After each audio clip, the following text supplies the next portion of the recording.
Olá pessoal, vamos à nossa aula de métodos quantitativos 2.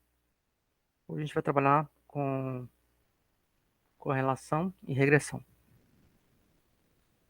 A definição que nós temos aqui inicialmente, né, as primeiras palavras sobre correlação, o objetivo dela é pegar um certo valor R, tá?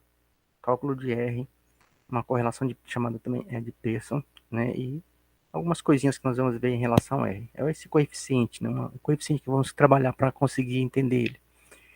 E o segundo assunto é regressão linear. Ele trabalha com métodos dos mínimos quadrados e coeficiente de determinação. Vamos então, correlação linear. O que ela faz?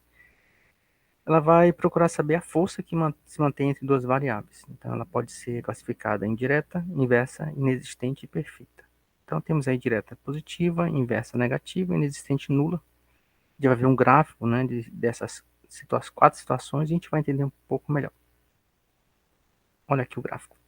Quando ela é positiva, né, então temos aí uma reta e os pontinhos ao redor, né? Então esses pontinhos aqui de entrada estão dando uma volta, né, em torno dessa reta.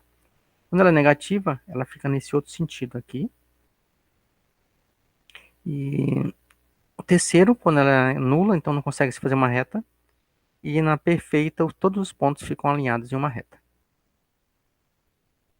Bem, como se calcula isso? Né? Mediante esse cálculo aqui de R, tá? Então temos esse formato de cálculo e que permite você calcular esse valor de R. E esse R vai dizer realmente a força entre essas variáveis. Temos aqui um processo. Lembrando que quando você tem esse símbolo aqui, né, o somatório, né, vai de 1 a n, e você tem aí o valor de entrada de x menos a média de x, né, que multiplica a entrada de y menos a média de y. Então, isso pode ser simplificado nesse outro formato que está depois da igualdade. E simplificando, pode ser feito dessa forma, né, o valor de R, e aí você pode descrever de forma mais direta o cálculo de R. Bem, pode ser feito também mediante o cálculo de Pearson mediante a covariância. Então temos essa outra fórmula que permite fazer isso. Lembrando que esse coeficiente ele pode variar entre 1 e menos 1. Mas quando ele é zero, não se pode dizer que não há nenhuma relação, tá? Porque, pois ela também poderá ser não linear. Então, não se pode dizer que não existe nada. Nada melhor do que um exemplo, né? Então, temos um exemplo aí de um aluno, na verdade, 5, né? 5 alunos, são numerados 5 alunos, e cada um teve uns valores de entrada aí, x, y. Diante desses valores, faz-se os cálculos vamos fazer os cálculos iniciais. Primeira coisa é calcular a média, né? Então você soma todo mundo aí de x. 6,5 mais 7,5 mais 8,5 mais 9,5, soma tudo e divide por 5. É a média de x. Depois pega o valor de y, soma 7 mais 8 mais 8 mais 9 mais 10 e divide por 5. Você vai conseguir a média de y. Então é o processo que ocorre aqui, média de x, e aqui a média de y. 8,4 de y e média 8 para x. Colocando isso numa tabela um pouco maior para a gente compreender, temos aí a tabelinha inicial, que são as três colunas. A etapa, a coluna 4 e a coluna 5, ela está calculando o desvio de cada entrada de x. Né? Estou me referindo agora à coluna 4. Nós temos aí o cálculo, né, de desvio de cada entrada de x em relação à média de x. Lembrando que nós calculamos a média de x e a média de y no somatório de todas as entradas dividido por 5. Então, temos aí a subtração, tanto na quarta quanto na quinta coluna. Temos esses números. Na sexta coluna, temos a multiplicação da quarta com a quinta coluna. Temos os valores aí. E, finalmente, a penúltima e última coluna, você está elevando ao quadrado. A penúltima coluna está levando ao quadrado a quarta coluna todinha. E a última coluna elevando a quinta coluna toda ao quadrado. Certo? Então, feitos esses cálculos, vamos utilizar eles para cálculo de R. Então, temos aqui, usando todo quantitativo, tá? Cada um deles está aqui. De onde saíram esses valores, né? Esses valores saíram daqui, tá? Então, você somou esse aqui, depois essa primeira situação bem aqui. Somatório de entrada de x menos a média de x vezes entrada de y menos a média de y. Então, você pegou esses valores aqui, 2,10, 0,2, 0, 0,3, 2,40. E aí deu um total 5. Esses números vieram dessa coluna aqui, ó. Dessa coluna, a nossa sexta coluna, tá? Então foi somado isso aqui tudinho. 2,10 mais 0,2 mais 0,0 mais 0,3 mais 2,40. Então temos aqui um resultado 5. Aí, que foi feito aqui também agora. Você soma, eu estou aqui na penúltima coluna, toda entrada de x menos x, a média de x elevado ao quadrado. Então tenho 2,25 mais 0,25 mais 0 mais 0,25 mais 2,25. O resultado aqui, ó, tá? O valor 5, certo? Estou na última coluna aqui, referente a essa tabela. Eu tenho cada entrada de y menos a média de y ao quadrado. Então, tem 1,96 mais 0,16 mais 0,16 mais 0,36 mais 2,56.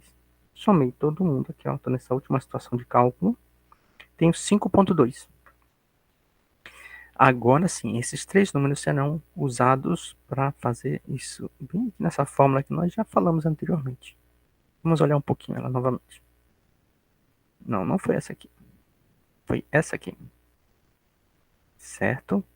Então, temos o cálculo de cima. Esse valor aqui foi, por acaso, 5, que nós fizemos o nosso primeiro cálculo. Raiz quadrada, isso aqui tá, esse primeiro valor aqui foi o valor 5, né? E o outro, se não me falha a memória, foi 5,2. Mas vamos ver aqui.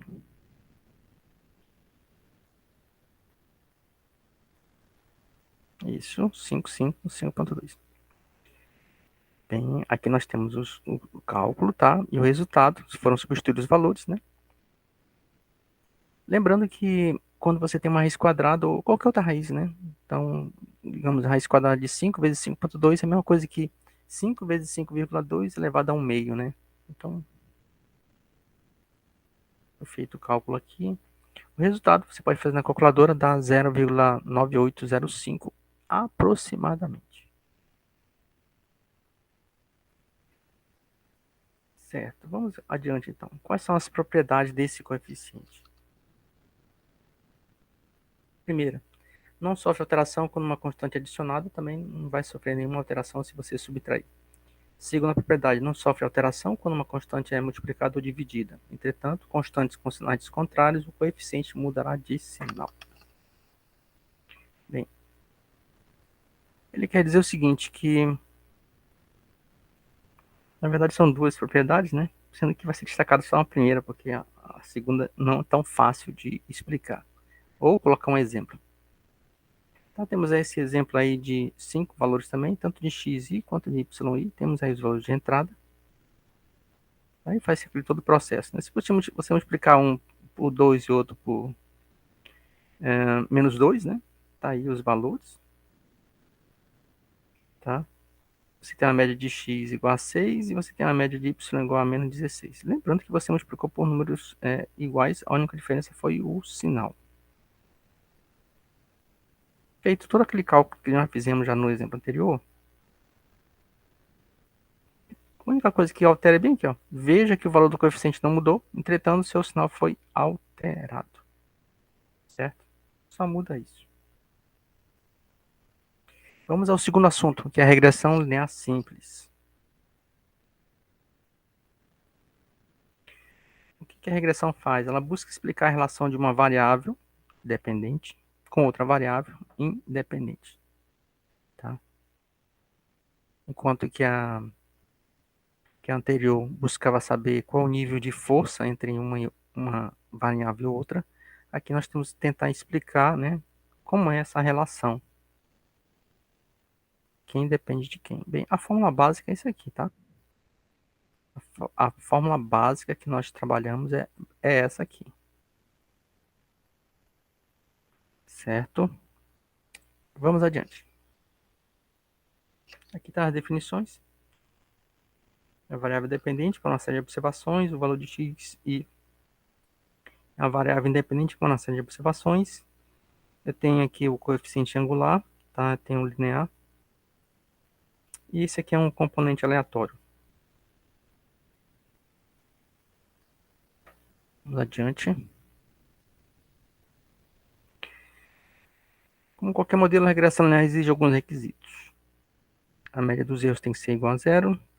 Com relação à constante, a variância do erro é constante. Trata-se da propriedade de homocedasticia.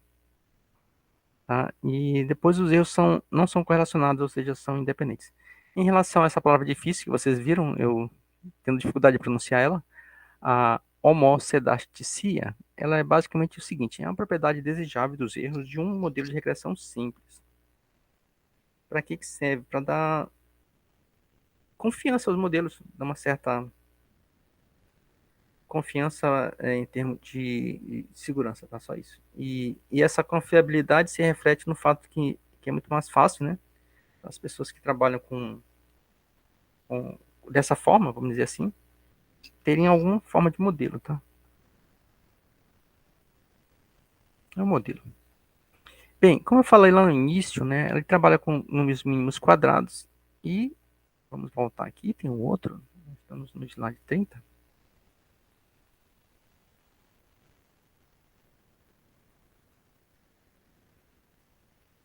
Bem no início aqui. Aqui, ó. Regressão linear simples, método dos mínimos quadrados e coeficiente de determinação, tá? Esse trabalho vai se prender a somente esse método dos mínimos quadrados. Vamos então voltar ao nosso slide número 30. Tá. Bem, o método dos mínimos quadrados, esse aqui é a nossa fórmula, tá? Tem esse diferenciado, não é uma barra, né? É como se fosse um tiozinho aqui em cima da entrada de y, y, tá? Então é essa fórmula que a gente vai conseguir. Bem, tem uma forma de encontrar primeiramente quem... Observe que na fórmula aqui tem um tal de um A e um B, tá? Então tem a forma de você encontrar esse A e a forma de encontrar esse B. Você encontrando o A, depois encontra o B, em consequência, porque a fórmula do B precisa do A, e aí depois você preenche nessa fórmula aqui, tá? É só isso, tá? Então vamos lá. Temos aqui a fórmula de B, que pode ser simplificada assim como lá o nosso R que nós tínhamos calculado, né? Tem a forma simplificada e temos a fórmula do A também, tá? Então, o nosso A tem aqui essas coisinhas aqui. E vamos lá, vamos fazer nosso exemplo. Bem parecido com o que a gente já fez, eu acho que talvez seja até o mesmo, né? Não, não é o mesmo. Coloquei outro exemplo. Temos todos aqueles valores de entrada de x, de y, temos os desvios, né, em relação a x, desvio em relação a y, depois multiplicou essas colunas de desvios em relação à média, você tem aqui a sexta coluna, e depois você leva ao quadrado tanto a quarta coluna quanto a quinta, e você tem esses valores no final aqui. Interessa para a gente esse menos 5, esse 14, o 10, né? E essa média aqui é um 7 e 8, né? Vamos entender aqui. Está até destacado aqui, né? O 7, o 8, o menos 5 e o 14. Esses daqui são interessantes a gente saber o que a gente vai fazer com eles. Vamos observar aqui nessa fórmula, vamos ampliar um pouquinho. Pronto.